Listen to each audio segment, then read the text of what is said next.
ব্যবসায়ীদের বিরোধিতার মুখেও আজ থেকে কার্যকর হচ্ছে চট্টগ্রাম বন্দরের নতুন ট্যারিফ কাঠামো।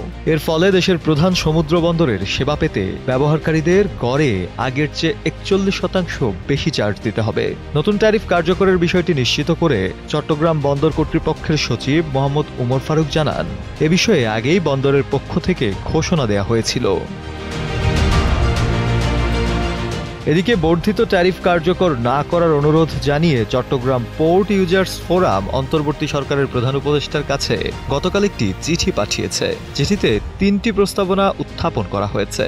ফোরামের আহ্বায়ক আমির হুমায়ুন মাহমুদ চৌধুরী সই করা ওই চিঠিতে বলা হয়েছে, নতুন ট্যারিফ বাস্তবায়ন আপাতত স্থগিত রেখে বিষয়টি পুনর্বিবেচনার জন্য একটি সময় উপযোগী পর্যালোচনার উদ্যোগ গ্রহণ করা উচিত। একই সঙ্গে স্থানীয় শিপিং এজেন্ট, আমদানি রপ্তানিকারক, জাহাজ মালিক ও ব্যবসায়ী সংগঠন সহ সংশ্লিষ্ট সকল অংশীজনের সঙ্গে পরামর্শক্রমে যৌক্তিক ও বাস্তবভিত্তিক ট্যারিফ কাঠামো নির্ধারণের আহ্বান জানানো হয়েছে।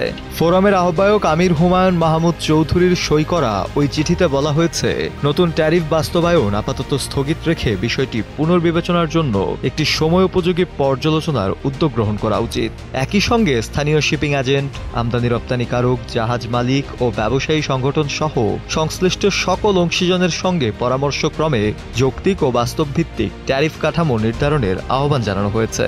একমাত্র স্মার্ট সিটি বসুন্ধরা, আধুনিকতায় এক ধাপ এগিয়ে।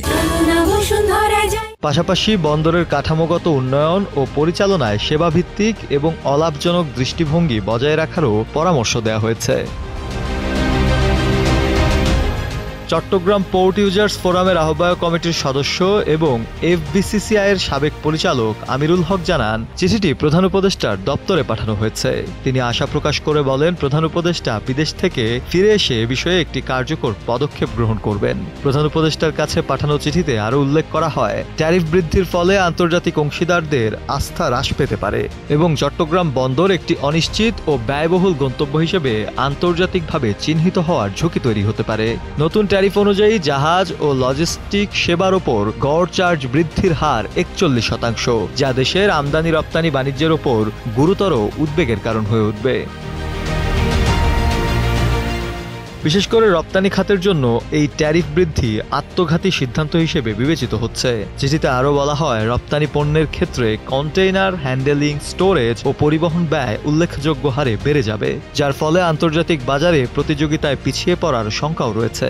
অন্যদিকে আমদানি পণ্যের মধ্যে বিশেষভাবে জ্বালানি, গম, সার ও শিল্পের কাঁচামালের ব্যয় বৃদ্ধি পাবে। এই ব্যয় বৃদ্ধির সরাসরি প্রভাব দেশের মূল্যস্ফীতির ওপর পড়বে। একই সঙ্গে আন্তর্জাতিক শিপিং কমিউনিটির মধ্যে চট্টগ্রাম বন্দরের গ্রহণযোগ্যতা ও আস্থাও মারাত্মকভাবে ক্ষতিগ্রস্ত হতে পারে। শফিউল মাওলা, কালের কণ্ঠ।